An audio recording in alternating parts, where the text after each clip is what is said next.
ئاوارەبوون واتە وێرانکاری و دیتنە ڕەوشەکە زەحمەت بەلێ ژناف ئاواران ئەوێن زیدەتر زیان بەردەکەون زارۆکن ئاوارە لە سەرێکیایە شنگالێ بێ شیر و جلوبەرگ و بێ خواردن و بەخواردن و بێ ژیانەکە شایستە ڕوبەڕووی سەرما و سەقەمە زەوستانێت بن. زارۆمەت خواایسنە تینەت برچینە تشتینینە خوان ڕزیلنە دەستێ ماخوێنت بەنمت تاریکینە برچینە زارۆینمات ڕزیلنە تازنە خواایسنە تایت و سابوونینەم جلکێ دوان بشۆن خودێ هەرسێ سێ زارۆی بمرنە سێت ساغنە هەرسێژی ئەوژی هەرسێ مرنەت خواایسنە تینەت برچینە تشتینینە هیم لێکان و بەلەنگازنە ئێزیدی همت بەلەنگازنەت ڤیچوە هەیەکی مستحدش مەڕە نەکرد کێش مستحدش مەڕەکەم ڕزیلم نکار مستحدەکێ بکەنش خۆڕ قەنج بوو تاری هەنێک تش بەردان ئەو تژی خودێ ما قەنج بوو لێپا حالەکی بەلەنگاز بوو هەنەکژێ هەنەکە گەهان هەنەکە نەگەهان هەنەکەت دەستخۆشیر وەتکەن گۆن هاتن دەنگێ ما بگهێنە هەمی جیهانێ بە هەزارە زارۆک لە سەرێکیای شنگالێمانە و ئاوارە بوونە سەرێکیای شنگالێ ji ber lêşkerên Daeş wextê ketîne dewrûberê şingalê. Li vê derê hezarên zaroka dixwayîsin hezarên zaroka li ber sermayê dimînin hetanekî nîşev hinek jê işgirî nanivin ew jî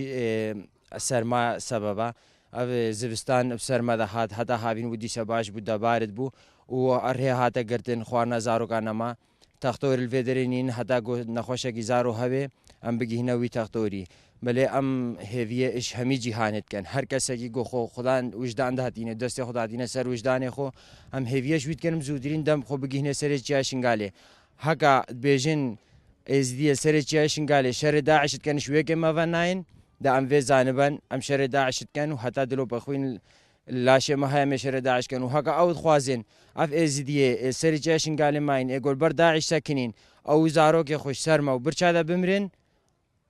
خلف ماجید خوده و حتی هم نمیرن هم ترکا سری جایشنگاله نه زاروکه ما همی سرما میرن همی